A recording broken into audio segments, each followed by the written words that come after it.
I've been binge watching seasons 6 and 7 of The Walking Dead on Netflix lately, and I can't help but notice that there is a conservative thread running through the writing. Somebody is slipping messages into the script. Oh, sure, they do what every other action flick does these days. They indulge in the mad conceit that women, if trained, can beat up men twice their size. But that's a law in Hollywood now. You can't spill blood without the chicks getting involved. And yes, there are gay people in the show.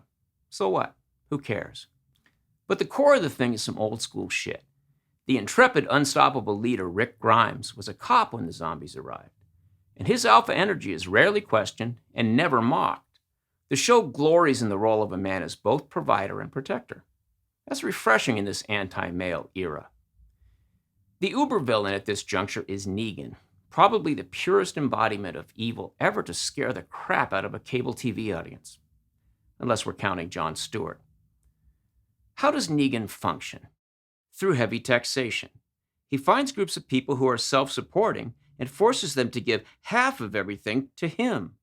He acts as big government, and his acolytes must subsume their individual identities to that of the group.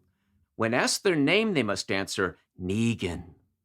Negan is a totalitarian communist leader. And what is his collectivist army called? The Saviors.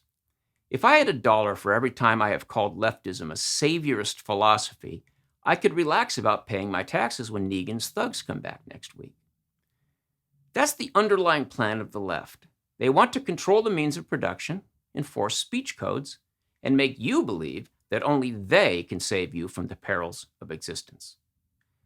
Oh, and they want your guns. Speaking of guns, The Walking Dead, though very friendly with the knife, sword, and pointy stick lobbies, is all in on guns. These people love them some guns. In the post-apocalyptic American South of the story, guns are everywhere. You find a box, it's full of Glocks. And fully automatic weapons are as easy to find as a snarling corpse impaled on a fence post. Rick's chrome-plated Colt Python is as emblematic of leadership as was Arthur's Excalibur. Okay, in fairness, so is Daryl's crossbow and Michonne's katana. But the fight against tyranny hinges on ready access to guns and stores of ammo.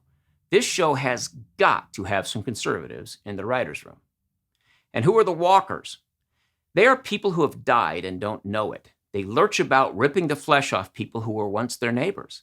They form into herds and attack anybody who is not them. The only safe way to move among them is to stay silent, disguise yourself as one of the group, and hope to hell nobody spots you. Pretty much what you face as a conservative living in Hollywood or Manhattan. This is why I think of them as the walking Dems. Well, what is the capper?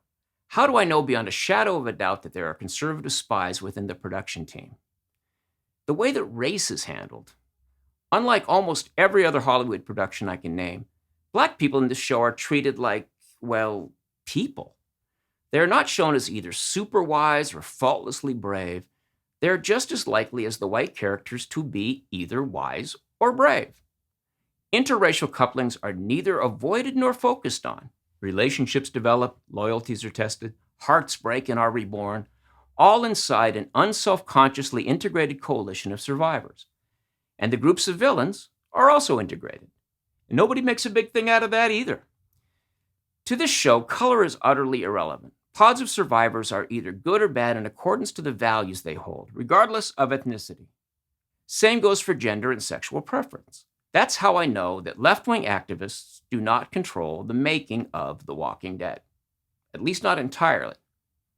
So if you don't mind spilled entrails, heads split by hatchets, and piles of corpses, The Walking Dead is kind of a breath of fresh air. Maybe that's what happens when California movie people move to Georgia for a while. Thanks for watching. Please consider becoming a supporting member of Blue Collar Logic. Look for the link in the description and give what you can.